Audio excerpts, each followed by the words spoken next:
back with Mike and Lisa. Today we're going to talk about expectations during deployment, being realistic, being flexible.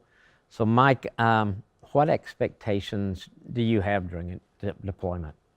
Really, I think the only expectation that I have is just be as open and honest as we can on things that are going back on at home. For me, it's an escape. When she talks about literally, I was on the road within an hour of heading towards the unit for the deployment, and the roof started leaking. You know, not hiding it, not sheltering it, and me living life continuously, because life doesn't stop back here, although we think it does. Everybody goes on pause and then we come back. It's true. It's true, Yeah, it doesn't. It's true. And so my expectation really was, hey, let me live that year back home with you. Just if it's a video snapshot, if it's a text or something, that I could still be part of it from afar. And I think Lisa did a really good job in that. So that's really it. I think it's great. So Lisa, what about your expectations, either for Mike or during that time?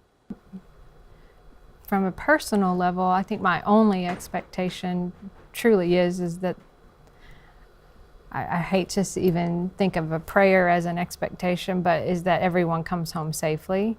That's where it starts. But outside of that, I don't feel like I have an expectation upon him for what happens back home.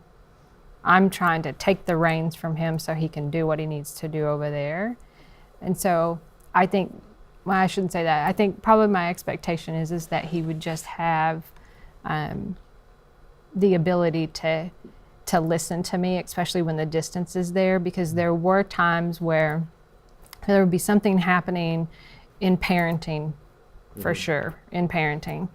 And my ask of him early on was, my expectation is that you don't parent while you're away, that you really take, because he's also stepdad, take the role of being solid for Nate and being there for Nate, not the disciplinarian over the phone 8,000 miles away.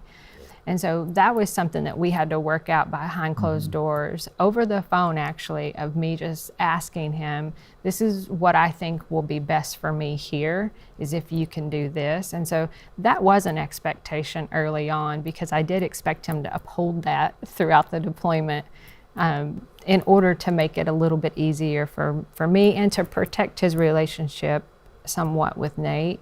And so that was an expectation that I had, if I'm honest about how I had that in my mind. I think there's a lot of wisdom in that. So it turned out to be really, It worked. It turned out to work. Yeah. It really was helpful. Yeah. And maybe Mike, maybe not as much with you guys, but maybe some of the guys that were deployed with you, unrealistic expectations that you guys see that military couples can have during deployment? I think it really depends upon how much you communicate at home, but you can't just shut it down when you get overseas. I think it's easy to, because you are extremely busy. It's extremely long days,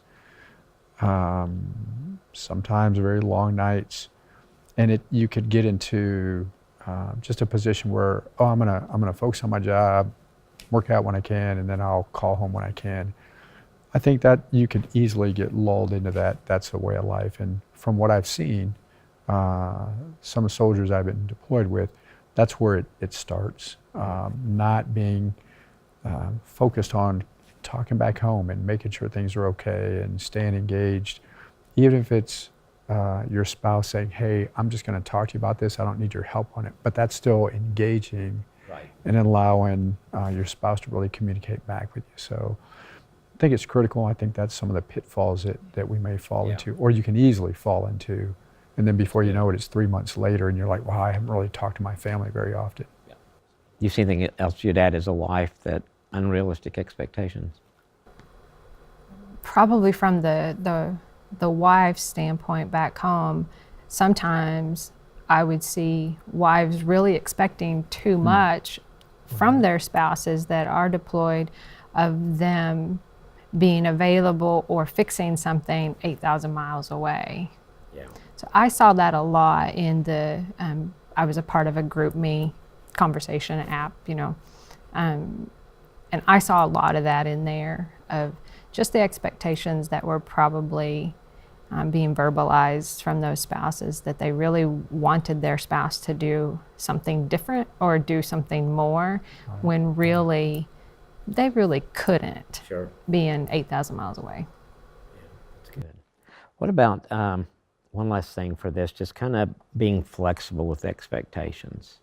How do you do that? If you're in the military, you have to be flexible. And whether you're the spouse or whether you're the soldier, I can't speak on the soldier's part. I'm just a spouse. But flexibility comes with it. He left that day, and deployment gremlins do not know timelines, and they show up. And the roof was leaking, and the fire alarm would not go off. So Wouldn't stop there's going off. flexibility in everything, because you never know. It's just like daily life, whether he's home or deployed, flexibility has to be in there. But when there's a deployment, I think the need for flexibility is amped up a little bit, because you don't have your partner carrying the load, and you don't know, you can't plan for everything. Yeah, I would think being flexible is a huge thing for the wife to get her mind around, that things would go so much easier if you're flexible. If you stay rigid, you're going to have your disappointments. Yeah, that's good. Thanks.